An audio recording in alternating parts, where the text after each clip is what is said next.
paz do Senhor a todos.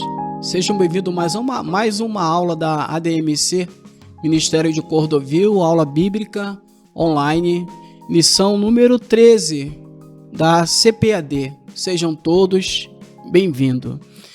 Vamos fazer uma oração antes de começar essa aula para que Deus possa abençoar a mim e a você que está nos assistindo. Oremos. Senhor Deus, louvamos e bendizemos o Teu nome por mais essa rica oportunidade de estarmos na Tua casa, aprendermos a Tua palavra, podemos ministrar a Tua palavra. Desde já te pedimos a Tua bênção sobre cada um que nos assiste, seja professor, seja aluno, de maneira que esse estudo seja proveitoso para nos orientar em tudo que devemos fazer, para nos orientar como viver. E que possamos, Senhor, durante a aula que estiver ministrando, receber mais conhecimento, mais graça, mais unção de Ti. Abençoe todos nós, eu que ensino, aqueles que estão do outro lado da tela, de maneira que todos possamos, Senhor, ser ricamente abençoados. Tudo isso te pedimos em nome de Jesus Cristo, o Teu Filho amado. Amém, Senhor. Eu trouxe uma folha da aula de hoje, se você quiser, tá? Você pode baixar, tá aí embaixo aí do site onde você viu, tem um link. Nesse link você pode baixar essa aula. Caso você queira também, pode mandar um e-mail para a gente, 3bergs por extenso, @yahoo.com.br, e aí a gente manda esse estudo para você. Então vamos lá, lição número 13, tem por título A Cidade Celestial. Hoje é o dia 30 de junho de 2024. O texto áureo diz assim: mas a nossa cidade está no céu, donde também esperamos o Salvador, o Senhor Jesus Cristo. Filipenses capítulo 3, versículo 20. Aqui no nosso estudo, por escrito, eu botei aqui texto áureo. No texto áureo foi o que nós acabamos de ler. Aí eu faço uma explicação. Aqui, mas a nossa cidade está no céu. Por que ele está falando isso? Ele começou com essa conjunção adversativa. É uma oposição a algo que está acontecendo. Dependendo de o que está vendo ali nesse contexto, mas aí entra essa oposição, que nós, os crentes em Cristo Jesus, aguardamos novos céus. E o que estava acontecendo? Se você olhar, Filipenses capítulo 3...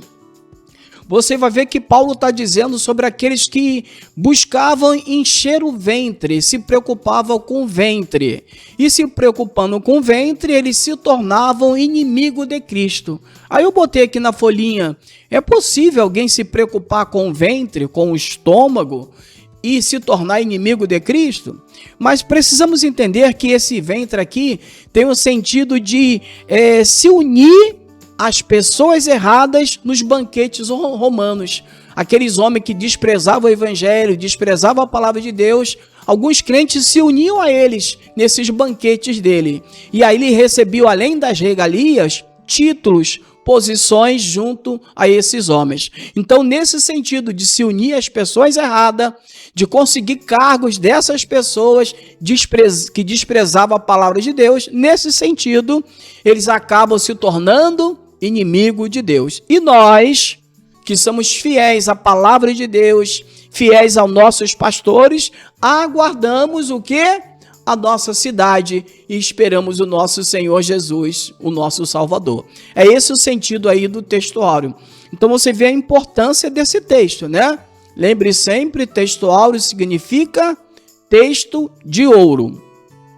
A verdade prática diz assim: a nossa cidade é o alvo de toda a nossa jornada, que iniciou com o novo nascimento e se consumará com a entrada pelos portões celestiais. O alvo, Cada um tem um alvo.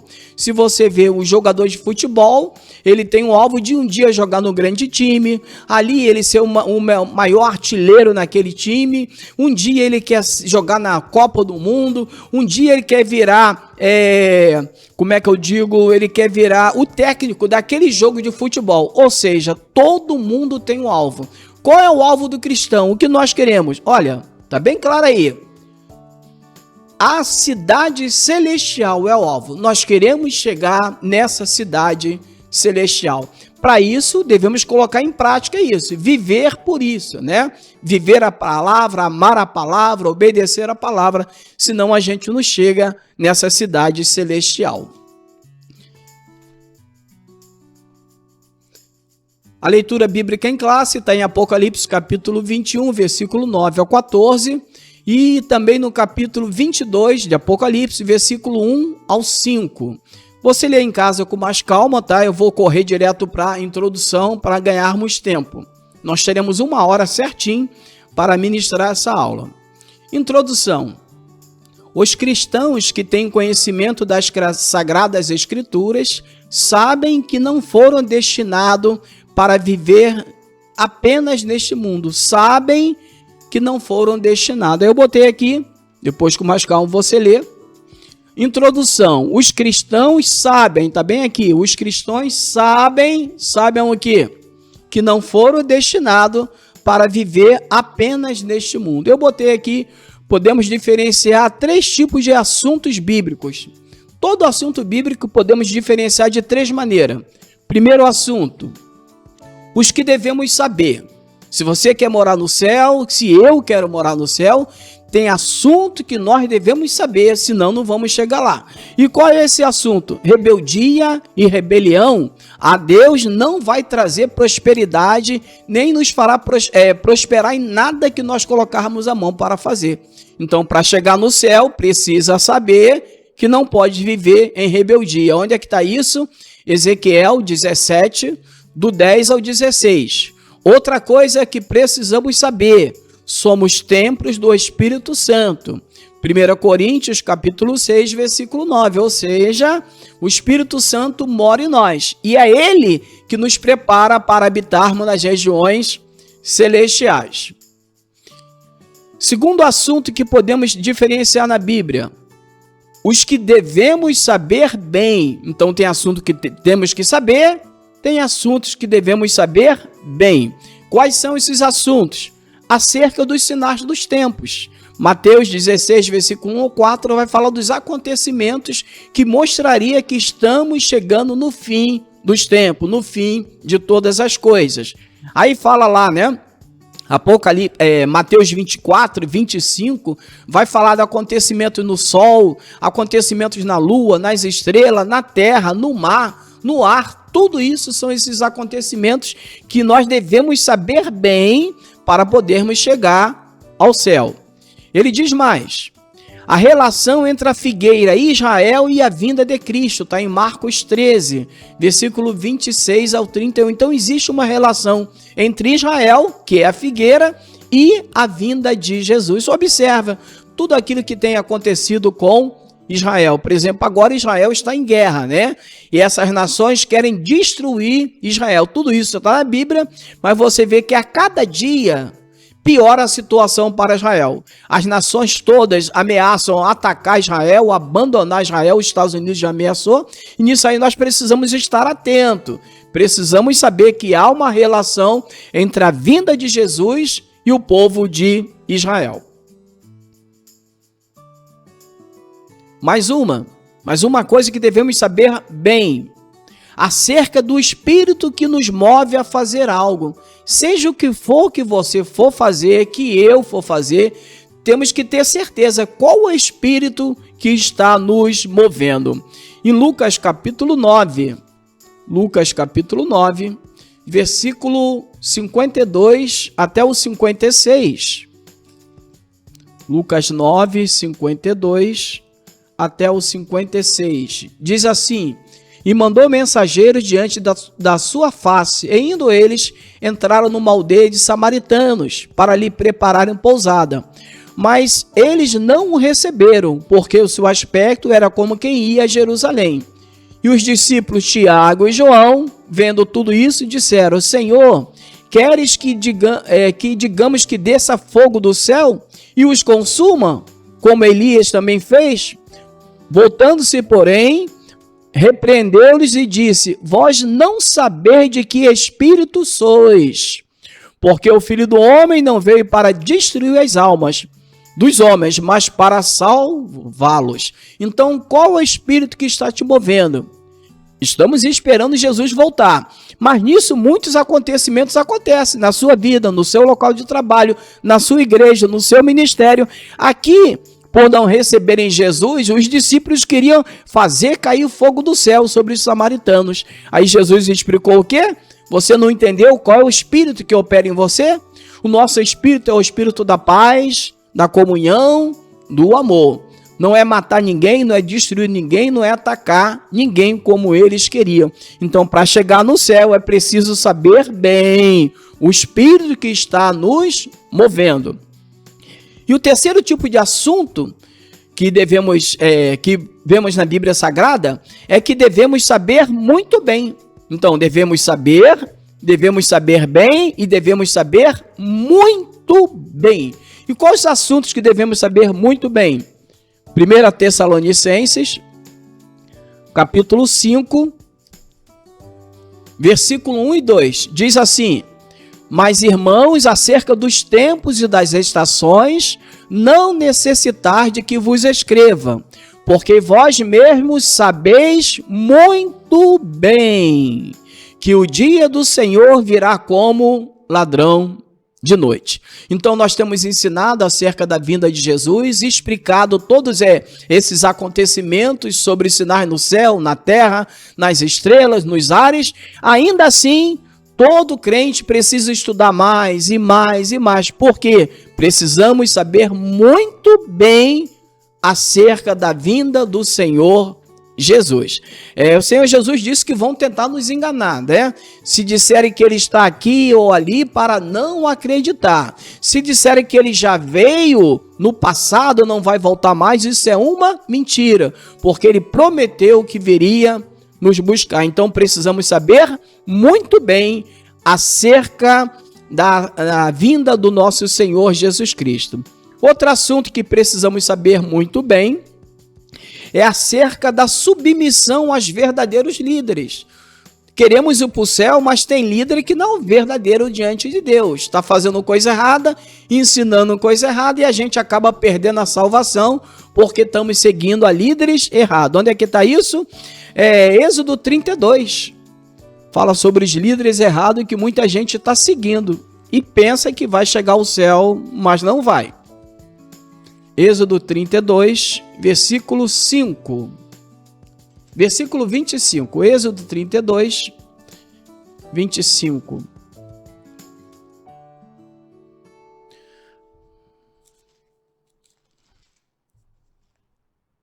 Diz assim: E vendo Moisés que o povo estava despido, porque Arão o havia despido, para vergonha entre os seus inimigos. Então tem líder que só vai causar vergonha. E a gente acaba ficando envergonhado na igreja que está, da maneira como vivemos. Aquela doutrina é uma doutrina que vai envergonhar a igreja, vai envergonhar o crente. E assim estava aqui Arão. Ele acabou despindo o povo. Aqui temos o primeiro carnaval na Bíblia, né? O povo não queria nada com Deus, só vivendo na carne, no pecado. Mas tinha um líder na frente disso tudo. Então que a gente venha a entender que para chegar no céu é preciso estar seguindo os verdadeiros líderes de Deus. É preciso saber isso muito bem. Voltei então para a lição. Mais para frente, então, aqui somos peregrinos e forasteiros. Brevemente os portões celestiais se abrirão e partiremos para viver eternamente com o Pai, em nossa pátria celestial. Por isso estudaremos a respeito do paraíso eterno, a cidade celestial, o eterno estado em que desfrutaremos da presença de Deus. E como as Escrituras ensinam, será a nossa glorificação final. Aí eu botei aqui no nosso estudo, nossa glorificação final. Crente consagrado reflete a imagem do Senhor. Está em Êxodo capítulo 34, versículo 29 ao 35. Quando Moisés está na presença do Senhor, o rosto dele resplandece. Ele desce do monte, né? Monte Horebe. E o povo vê o rosto dele resplandecendo a glória do Senhor. Assim é o crente consagrado. Continuemos aqui. Porém, a nossa glorificação final inclui estarmos no céu em um corpo glorioso, semelhante ao de Cristo. Então, a nossa glorificação final é essa: estarmos um dia no céu em um corpo glorioso, livre de toda dor, de todo sofrimento, de toda lágrima. Mas agora, dia a dia, você, eu, nós refletirmos a imagem do Senhor, a glória do Senhor. Aqui se encontra o que nos aguarda, quer dizer, neste estudo, se encontra o que nos aguarda ao final de nossa jornada cristã. O tópico primeiro fala do paraíso eterno. O que é paraíso?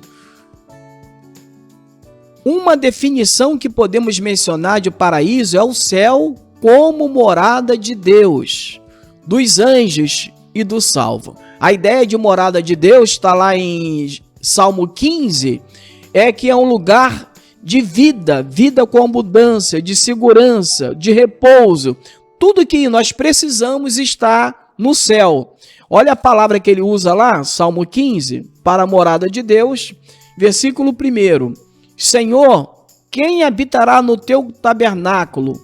Quem morará no teu santuário? Algumas versões dizem santo monte e outras dizem santuário. Essa é a ideia da morada de Deus. É um santuário, um lugar onde a vida reina, a vida é abundante, a paz é abundante, a segurança é abundante. Então, o paraíso é isso, é o santuário de Deus, é a morada de Deus, a morada dos anjos e a morada dos salvos. Quando estava na cruz, nosso Senhor fez uma promessa ao ladrão arrependido. Em verdade, eu te digo que hoje estarás comigo no paraíso. Está em Lucas 23, 43. Aí eu botei na folhinha, se você depois quiser. Fez uma promessa, está aqui. Fez uma promessa. Aí eu explico. Dizem que não se pode prometer nada em 4 situações: excesso de dor, excesso de prazer, medo e desespero. Numa dessas situações, as pessoas prometem tudo.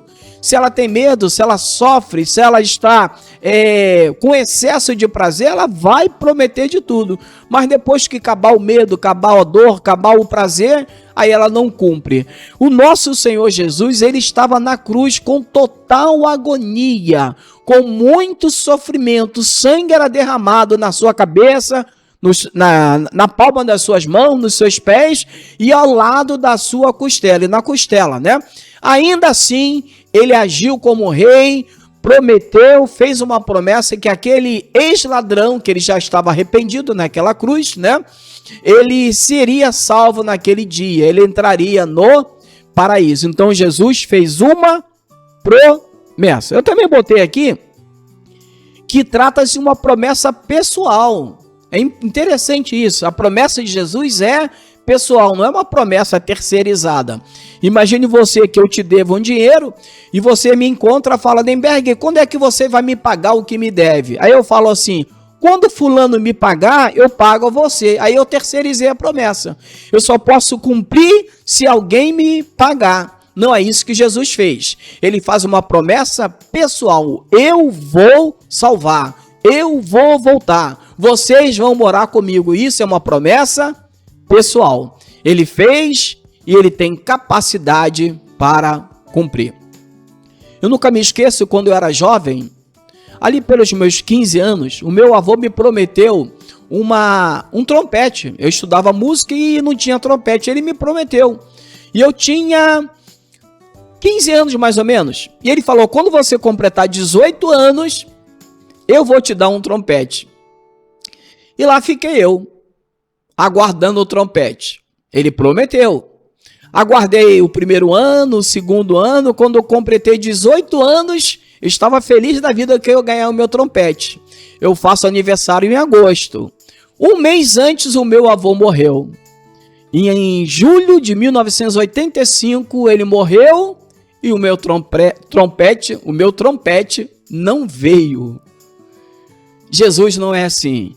Ele morreu e ressuscitou, ou seja, ele tem capacidade para cumprir a promessa que nos fez. Se ele te prometer algo, fica firme, confia no Senhor, que ele tem poder para cumprir. E ele é fiel. Tem poder e é fiel. Continuei na revista. Essa promessa foi prontamente cumprida, pois quando por ocasião de sua morte, o corpo de Jesus foi para a sepultura, mas o seu espírito para o Pai, ou seja, para o céu, o lugar da habitação de Deus. Lucas capítulo 23, versículo 46. Não há como mensurar tamanha alegria do ladrão, ex-ladrão, né? Ao ouvir de Jesus a promessa de encontro ao Pai. Como é que vai medir a alegria de alguém? Não tem como medir, né? Aí eu botei aqui na nossa folhinha. Não há como mensurar. Humanamente, podemos verificar no rosto de alguém dor, alegria, desprezo, porque o corpo fala. O meu corpo, o seu corpo fala como nós estamos agindo por dentro, o que se passa no nosso coração. Isso está onde?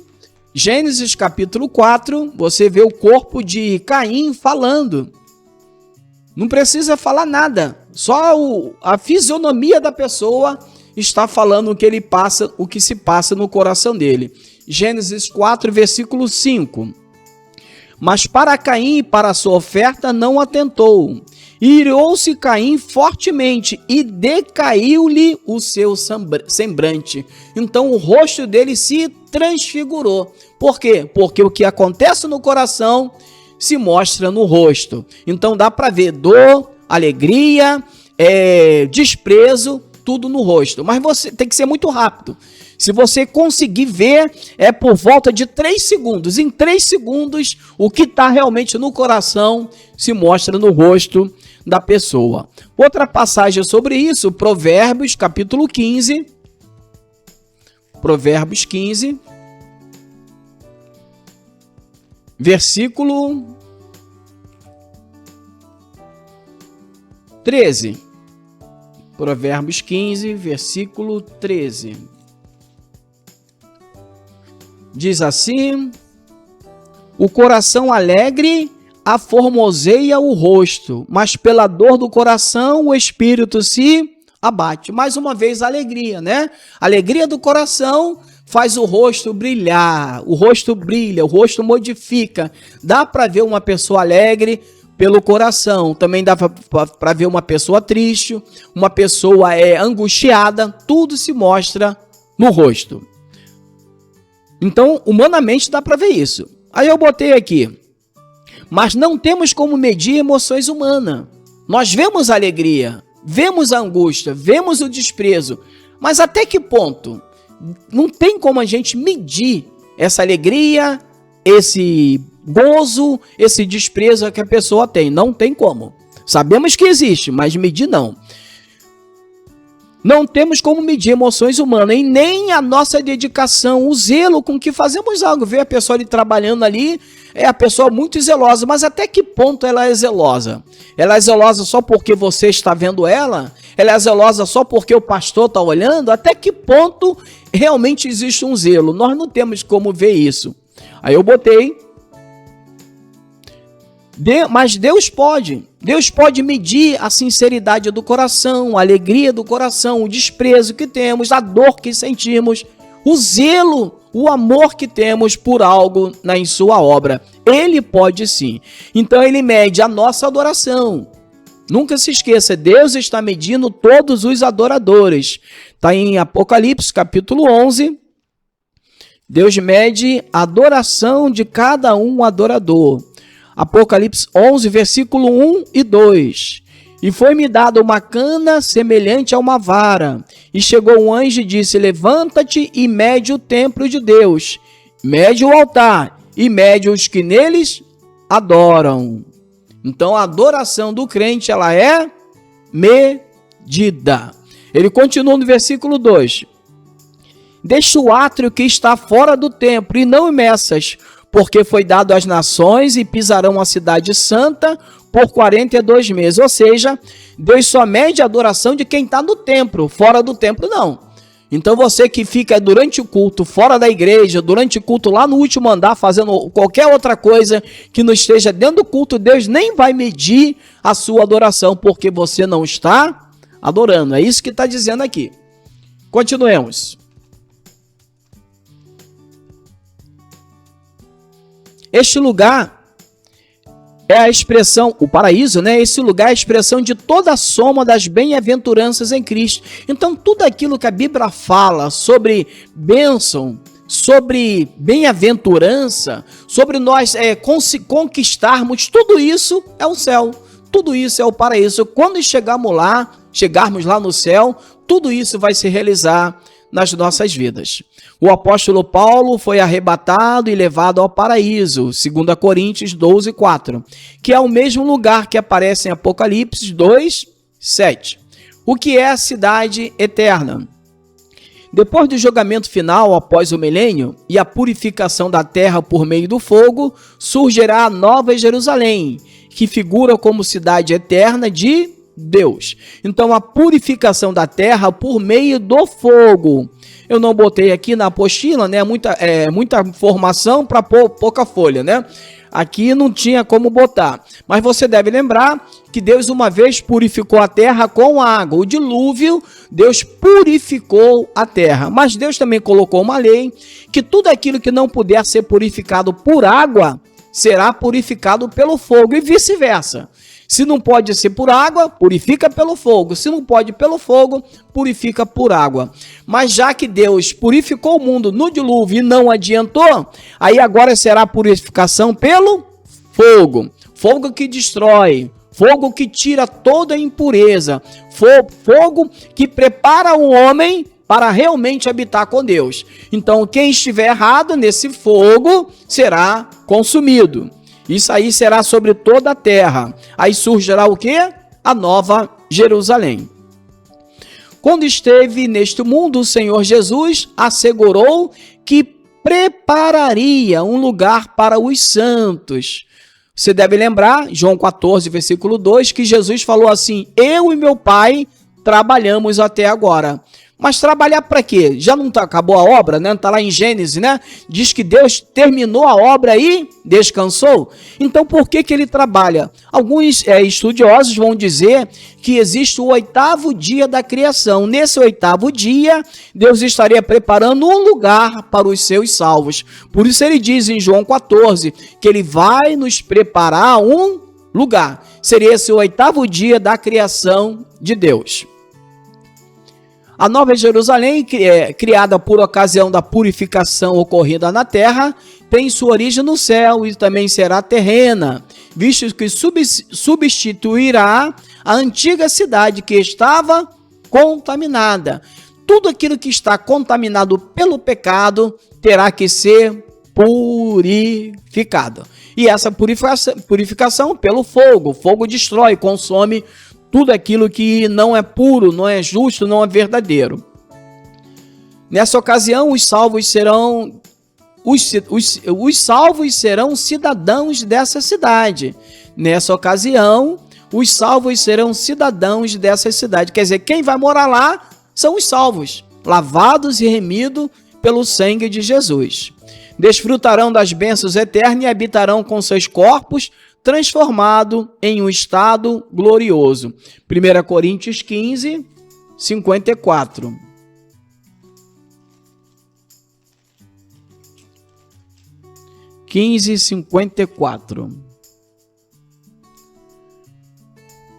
Diz assim: e quando isto que é corruptível se revestir da incorruptibilidade, e isto que é mortal se revestir da imortalidade, então cumprir-se-á a palavra que está escrita: tragada foi a morte na vitória. Tragada foi a morte na vitória. Então, em breve acontecerá essa transformação do nosso corpo. O tópico 3 aí diz: quando a eternidade começará? De acordo com o estudo atento de Apocalipse, depois do arrebatamento da igreja, ocorrerá a grande tribulação por um período de 7 anos. De acordo com o estudo atento. É muito estudo, muito estudo. Nós erramos muito, tá? Erramos nós que somos professores de não se preparar para ministrar a lição. Eu já vi casos de professor da escola dominical que no sábado à noite ele vai se preparar para a lição no domingo. Aí chega lá, não sabe nada. Chega lá, ele é pego de surpresa, porque não se preparou. Nós temos a semana inteira para se preparar. Inclusive, toda essa leitura inicial, né, que fala aqui leitura bíblica, segunda, terça, quarta. Isso aqui é justamente para a gente se preparar a semana toda.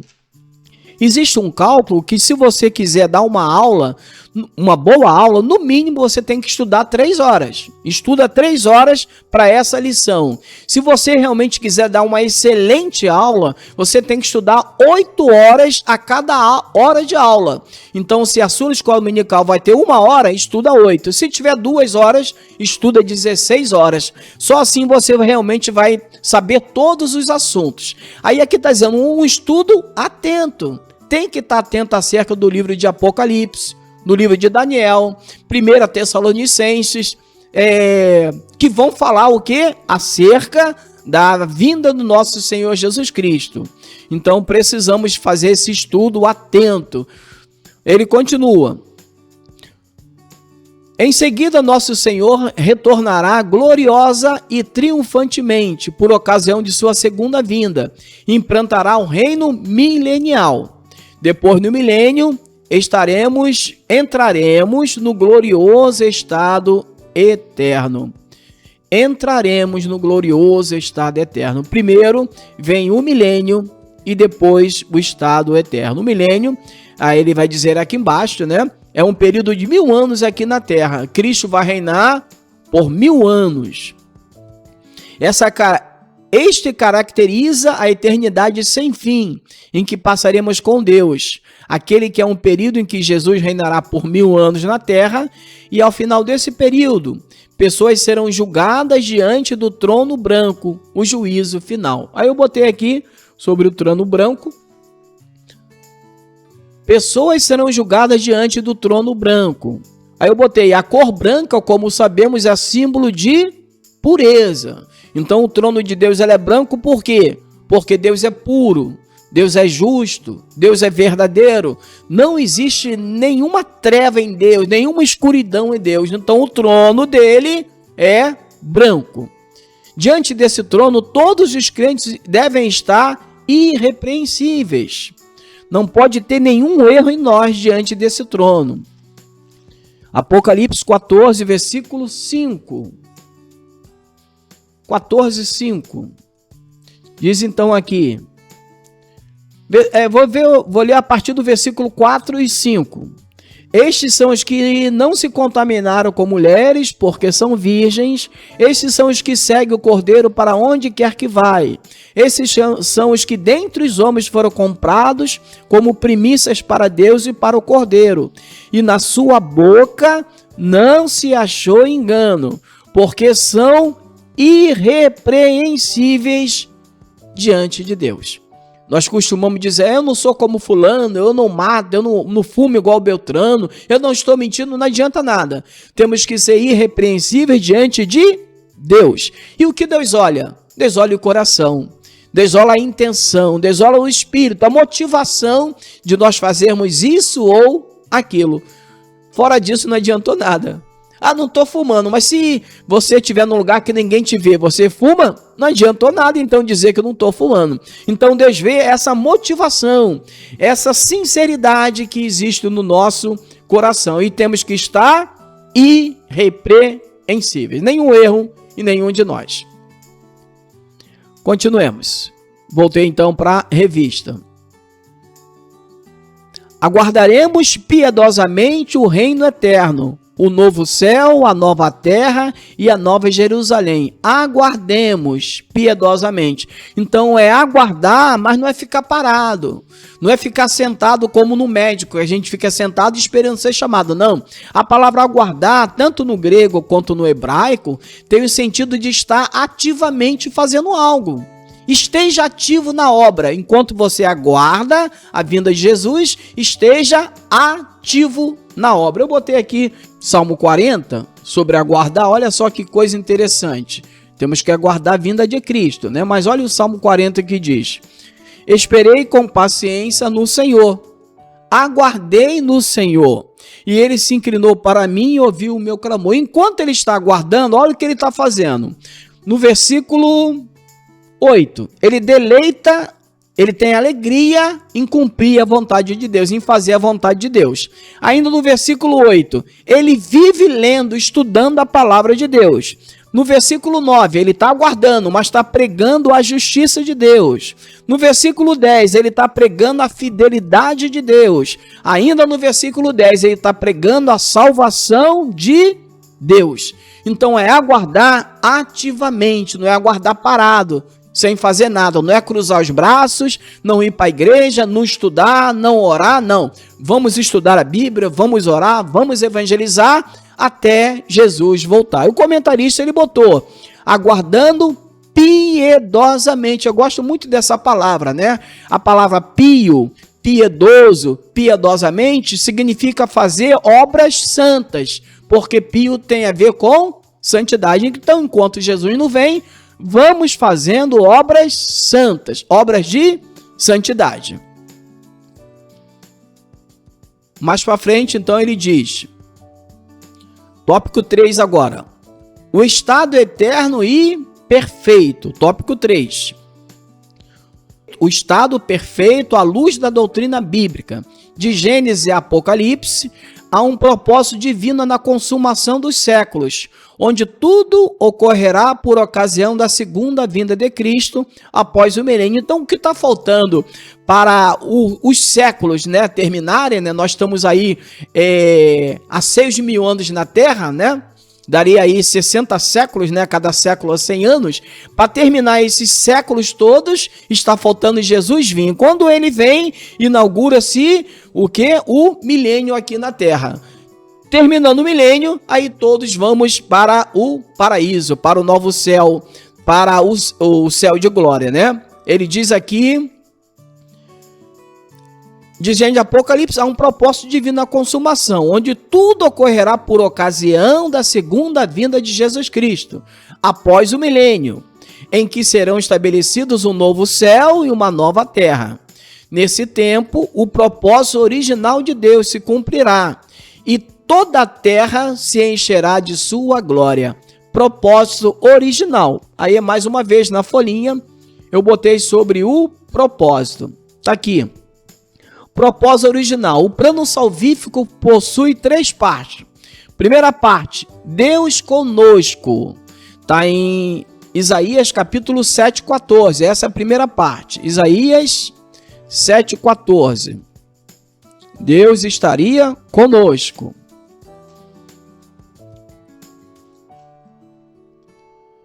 Portanto, mesmo o Senhor vos dará um sinal. Eis que uma virgem conceberá e dará luz a um filho, e será o seu nome Emanuel. O que é Emanuel? Deus conosco. Esse é o significado da palavra Emanuel. Mateus capítulo 1, versículo 23.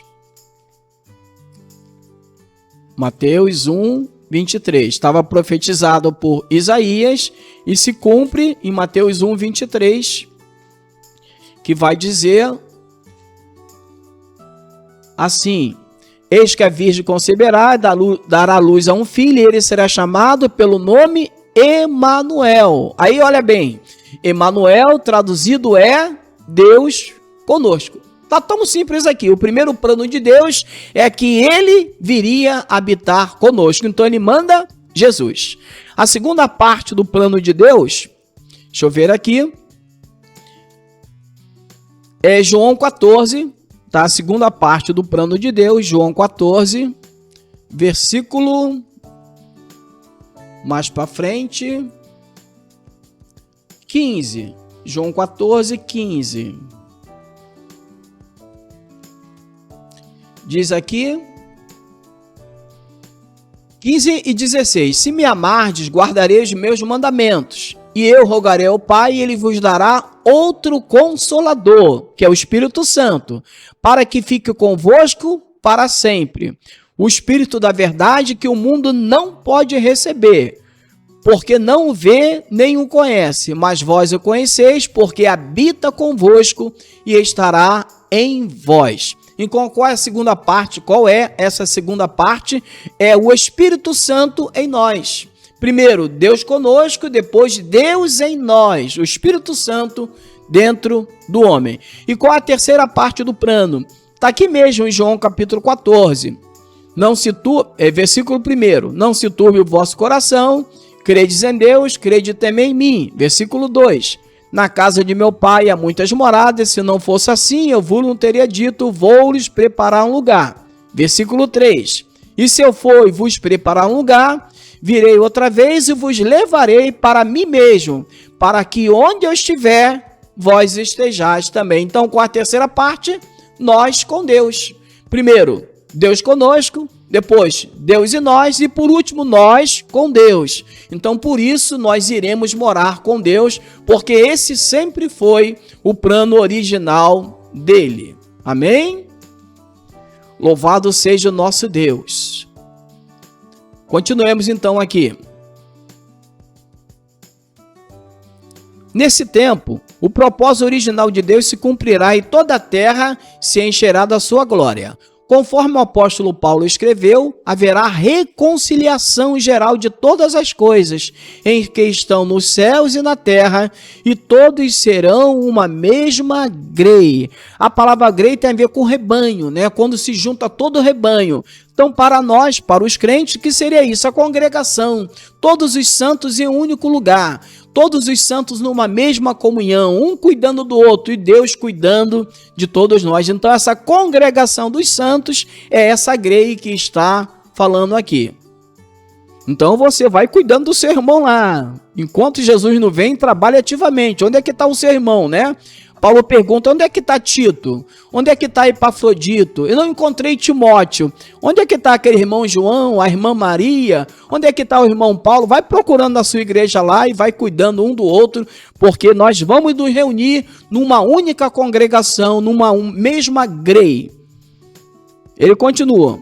Por isso, o perfeito estado eterno é descrito na Bíblia como um lugar belo, de santidade e perfeição, pois a antiga ordem que imperava a natureza do pecado foi abolida e deu lugar a um lugar santo, puro e perfeito. Deus vai restaurar tudo.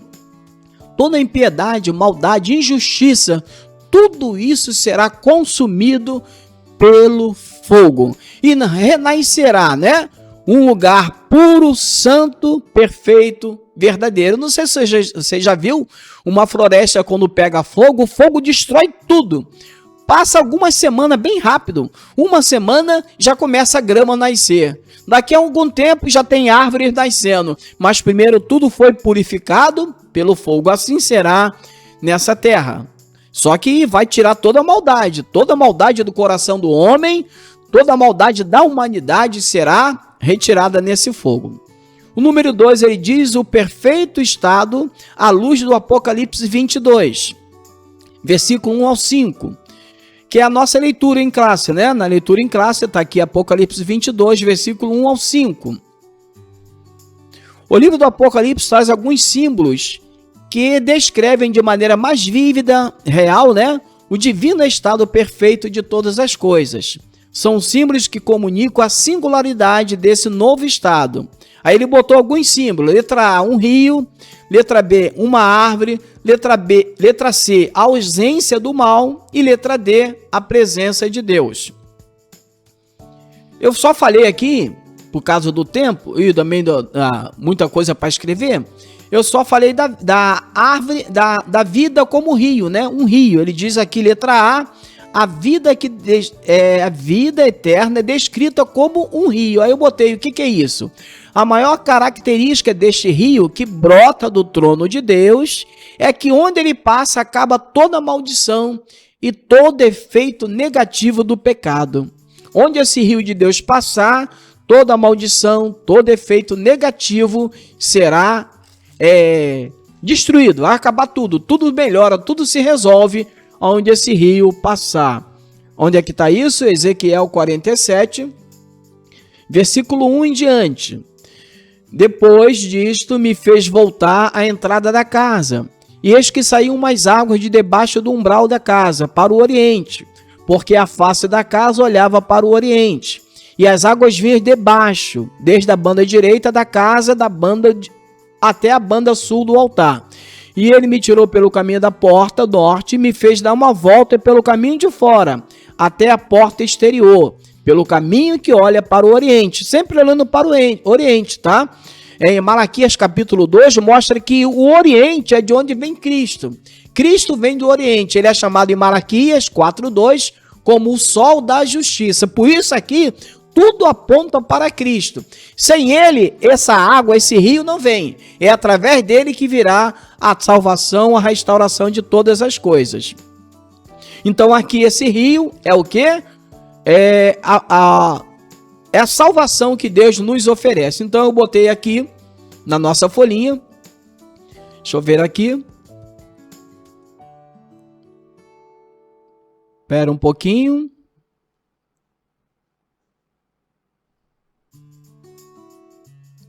Me perdi.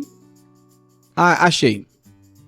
A maior característica desse rio, então, é que todo efeito negativo será acabado. Vai acabar com todo efeito negativo. Aí aqui, Ezequiel 47, versículo 12. E junto do ribeiro e à margem esquerda e de uma outra banda, subirá toda sorte de árvore que dá fruto para comer. Não cairá a sua folha, nem perecerá o seu fruto. Nos meses produzirá novos frutos, porque as águas saem do santuário, e o seu fruto servirá de alimento, e a sua folha para remédio. Versículo 11. Que os charcos e os seus lamaceiros não sararão, serão deixados para sal. Então, Deus vai purificar tudo, renovar tudo, e aonde esse rio passar, todo efeito negativo do pecado vai se acabar. Não haverá mais maldição nenhuma através deste rio.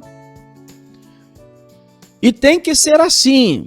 Afinal, esse rio passa no meio do paraíso de Deus. E lá no paraíso não entra pecado. Apocalipse 2, versículo 7. Vemos onde vai passar esse rio. Apocalipse 2:7. Quem tem ouvidos, ouça o que o Espírito diz às igrejas. Ao quem vencer, dar-lhe-ei de comer da árvore da vida, que está no meio do paraíso de Deus. Então, se esse rio tira todo tipo de pecado, todo tipo de maldição, eu e você não podemos viver no pecado. Se viver, não chega lá. Se este rio estiver em nós, não haverá acúmulo de pecados e nem ministérios inúteis. Crentes aí, líderes que têm ministérios inúteis porque estão no pecado. Aí vai dizer, não, Senhor, faz esse rio fluir em mim. Se esse rio realmente fluir em nós, não haverá acúmulo de pecado. Você e eu não seremos inúteis para Deus, né? Zacarias 11:17. Ministérios inúteis. Coisa terrível, né? Trabalhou tanto e o ministério é inútil para Deus. Zacarias 11:17. Ai do pastor inútil, que abandona o rebanho. A espada cairá sobre o seu braço e sobre o seu olho direito, e o seu braço completamente se secará, e o seu olho direito completamente se escurecerá. Então esse pastor inútil, nunca se esqueça, tá bom? Pastor inútil não é somente pastor, não é isso? É todo tipo de líder, qualquer líder que ele tem sido inútil para Deus, que não serve para Deus, existe essa maldição sobre ele aqui. E lá no céu, certamente, esse homem, esse líder, esse pastor, ele não vai chegar. Nosso tempo está terminando, 10 minutinhos a gente já termina. A letra B diz assim, a vida eterna é descrita como uma árvore. A árvore da vida remonta ao livro de Gênesis. Apocalipse 22, versículo 2. Seus 12 frutos de mês em mês e suas folhas simbolizam a vida que triunfou sobre as enfermidades e a morte. Uma árvore cujas folhas são para a saúde das nações, que sempre está dando fruto. Isso não ocorre, né? Geralmente os frutos aqui na terra de todas as árvores, no máximo, né, 2 vezes ao ano, olhe lá, geralmente é uma só. Mas aqui não, todo mês essa árvore vai dar fruto. E quem comer dela não vai ter nenhuma enfermidade. Não haverá mais dores nem doença, pois no divino estado eterno a morte não prevalecerá mais. Foi o que aconteceu lá no Éden, né? Quando estava no Éden, Adão não tinha enfermidade, Adão não tinha nenhuma doença, mas ele comia da árvore do fruto da vida, que é justamente essa árvore aqui.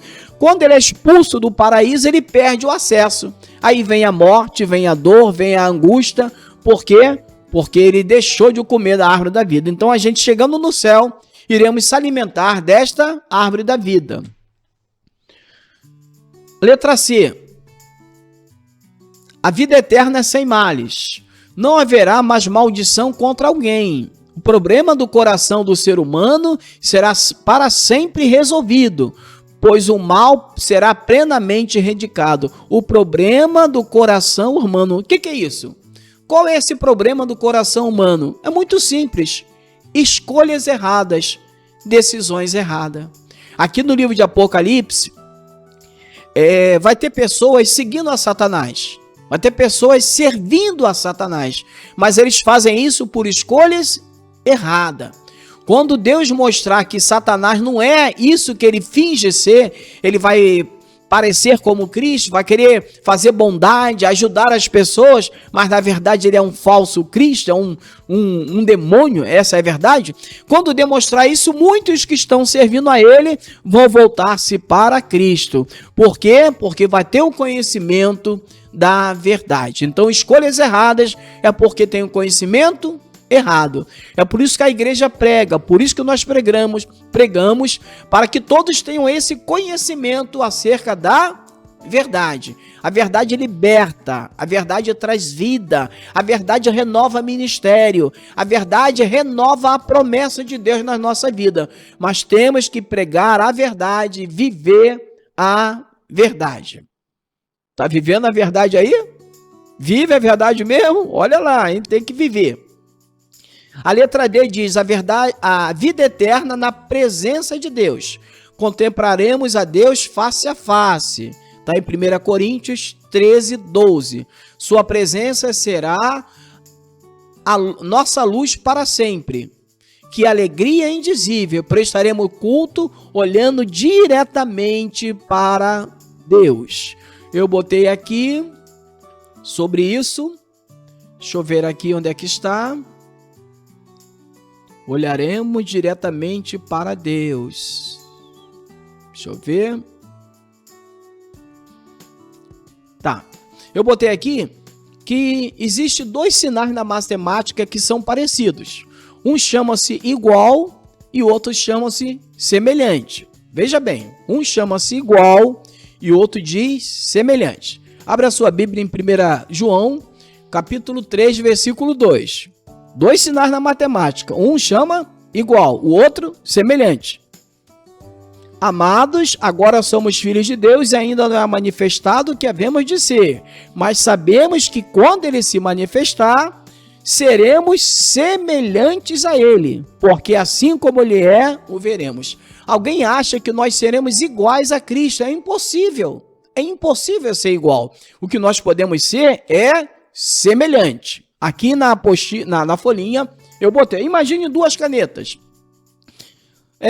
Caneta Bic, um exemplo.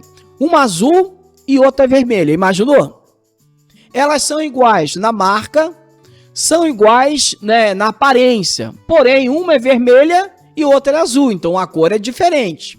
A vermelha é usada com um objetivo, por exemplo, quando você quer ressaltar algo negativo, botar um valor negativo numa conta, você coloca de vermelho. E a azul é usada para um outro motivo. Então, apesar de elas serem semelhantes, elas não são iguais. Marca igual, cor diferente, utilidade diferente. Então, nós nunca seremos igual a Cristo. Nunca. Nós seremos semelhantes, iguais, não tem como. Cristo é Filho de Deus e nós somos criatura. Não se esqueça de explicar isso para os seus alunos. Então nós olharemos a Deus face a face, mas seremos apenas semelhantes. Filho de Deus não é Deus. Nunca se esqueça disso. Sua presença gloriosa fará com que não haja mais noite. Não haverá mais qualquer escuridão e para sempre reinaremos com Deus. Não haverá mais nenhum tipo de escuridão. A presença de Deus será o nosso sol, será a nossa glória. Tópico 3, o estado final de todos os crentes. O que todo crente deve esperar. Os santos de Deus, tanto do Antigo quanto no Novo Testamento, nunca viveram nesta terra com a ideia de permanecerem nela eternamente. Nós não esperamos viver nessa terra a vida toda. Existe algo melhor para nós. Pedro ele diz que nós somos peregrinos e forasteiros. Estamos à procura de uma pátria melhor. Eu botei aqui na folhinha as diferenças de peregrino para forasteiro. E tem outra, tem o colono. O colono ele vem para morar, ele não se importa com o local, ele quer morar. O forasteiro, ele vai caminhando porque ele tem um alvo. Então esse forasteiro ele pode parar numa cidade, comprar roupa, comprar comida, mas ele não vai ficar ali, ele vai em frente. Pedro diz que nós somos forasteiro, mas ele também diz que nós somos peregrino. O peregrino ele nem para, ele vai embora, vai seguindo em frente até chegar no lugar final. Assim é o crente nessa terra. Estamos caminhando rumo ao céu. Vivemos aqui como peregrino, como forasteiro, mas nunca como colono. Colono ele veio para morar, ele não quer mudar. Nós queremos mudar de vida, queremos mudar de habitação, queremos habitar no céu. Você e eu somos forasteiro e peregrino, não somos colono. Tudo isso aqui vai terminar, não tem nada de bom nesse mundo para nós. Ele continua, o patriarca Abraão vivia nesta terra com a esperança da cidade celestial, cujo construtor é Deus. Moisés passou por esta terra com essa mesma intenção, deixou o Egito e sua glória, porque tinha consciência de algo melhor. Tenha consciência que Deus tem algo melhor para todos nós. Viva nesse mundo, cresça nesse mundo, case nesse mundo, estude nesse mundo, trabalhe nesse mundo, somente isso. Mas continue caminhando até chegar ao céu. Não ame os prazeres do mundo, não ame as coisas do mundo. Não viva como o mundo vive, como as pessoas vivem. Não viva na rebeldia, não viva desprezando a Deus. Ame a Deus, ame a palavra de Deus. Fica firme na igreja, obedeça o seu pastor. É dessa maneira que nós continuamos sendo peregrinos e forasteiros até chegar no céu. Número 2, viveremos em unidade. Ao se fazer menção dos inscritos nas 12 portas da cidade, onde estão os 12 nomes das 12 tribos e dos alicerces que levam os 12 nomes dos apóstolos, está evidente que se trata de pessoas originárias de todas as eras. Então a igreja, ela é formada pelo povo do Antigo Testamento e pelo povo do Novo Testamento. Então tudo se une na igreja. O tempo dos apóstolos com o tempo dos profetas e o tempo atual que nós estamos vivendo. Viveremos em uma nova cidade sem qualquer tipo de segregação, discriminação e diferença de classe, pois seremos um só povo. Em Gálatas 3:28 diz que não há mais judeu nem grego, não há mais essa divisão entre os povos.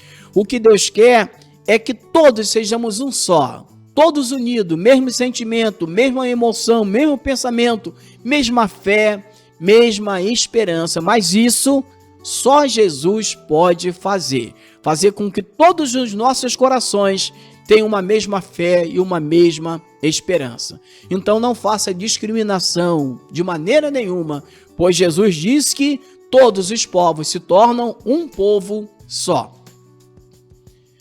3. Finalmente estaremos em casa. Sabemos que nossa morada final não é aqui neste mundo, nem na sepultura. Prova disso é que somos denominados de peregrinos e estrangeiros. O apóstolo nos lembra que nossa cidade está no céu. A sepultura não é o fim, tá bom? Não é o fim. Hebreus capítulo 9, versículo 26, diz que aos homens está ordenado morrerem uma vez só. Morreu, acabou. Mas depois disso tem uma nova vida. E essa nova vida depende do juízo. Haverá um juízo, um julgamento por todos os mortos. E os que morrem em Cristo receberão a vida eterna. Ressuscitarão para morar com Deus no céu. Conclusão. nossa conclusão. O céu é o destino final da jornada que se iniciou no novo nascimento. Então não importa quanto tempo você tem de crente. Se você tem 1 dia, 2 dias, 10 anos, 20 anos, 40 anos, não importa. Quando você aceitou a Cristo, surgiu essa jornada, surgiu esse alvo na minha vida, na sua vida. E o céu é o destino final de todos nós. Do início da jornada até o final, enfrentaremos inimigos que intentam nos desviar da rota para o céu. Vai tentar pessoas aí que vão tentar te tirar do caminho. Familiares, parentes, amigos, até falsos crentes, falsos pastores, né? Vão tentar nos desviar, mas fica firme na presença do Senhor. Não faça nada sem consultar ao Senhor. Faça igual Davi, né? Eu devo fazer isso? Devo fazer aquilo? Devo ir à guerra? Não devo ir? Consulte ao Senhor e você não ficará enganado, porque enganado a gente acaba perdendo a salvação.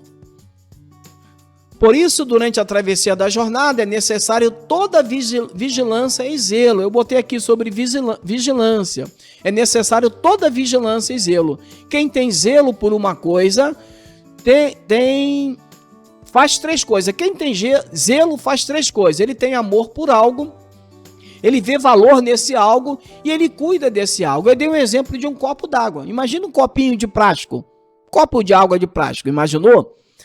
Vamos supor que seja o último copo. A partir daí, você vai ter zelo por esse copo. É o último. Se você perder, você não pode beber água. Então, quem tem zelo tem um certo amor, vê um certo valor e cuida de algo. Então, imagine a nossa salvação. Cuide da sua salvação. Se prepare, ore, jejue, estude a palavra, venha para a igreja, participe dos cultos, pois é assim que nós chegaremos ao céu. Amém? Terminamos a nossa aula. Eu espero que você possa colocar em prática tudo isso, né? De nada adianta a gente estudar e depois não colocar em prática. Que Deus abençoe a sua vida, abençoe o seu ministério, abençoe os seus alunos. Vamos orar para nós terminarmos. Senhor, meu Deus, te louvamos por esse momento que mais uma vez estivemos na tua casa, aprendendo a tua palavra, ensinando a tua palavra. Abençoe cada um desses internautas, cada um desses professores, desses alunos, de maneira que possamos ser dignos representantes do teu evangelho nessa terra. Nos abençoa na tua palavra, cumpra a tua promessa em nossas vidas, porque se queremos naquele grande dia chegarmos no céu. Nos livre das tentações, nos livre do pecado, nos livre dos enganos, Senhor. Coloque pessoas na nossa vida para nos guiar até chegarmos ao céu. Abençoe cada professor, cada pastor que tem estado conosco, nos orientando para a glória do teu nome. Aqui no nosso campo de Cordovil, abençoe o nosso pastor Francisco, nosso guia nessa igreja, pastor Roque, pastor Carlomã, pastor Marcelo Castro, são os pastores que estão direto na nossa liderança. Faça eles prosperarem em toda maneira de viver. Abençoa pelas outras igrejas, cada pastor, cada diácono, cada obreiro que tem nos ensinado a chegarmos no céu. Tudo isso te pedimos e te agradecemos. Em nome de Jesus, o teu Filho amado. Amém, Senhor. Amém. Então esse foi uma escola online da nossa igreja ADMC, Ministério de Cordovil, cujo nosso pastor presidente é o pastor Francisco José da Silva. Muito obrigado, Deus vos abençoe. Amém.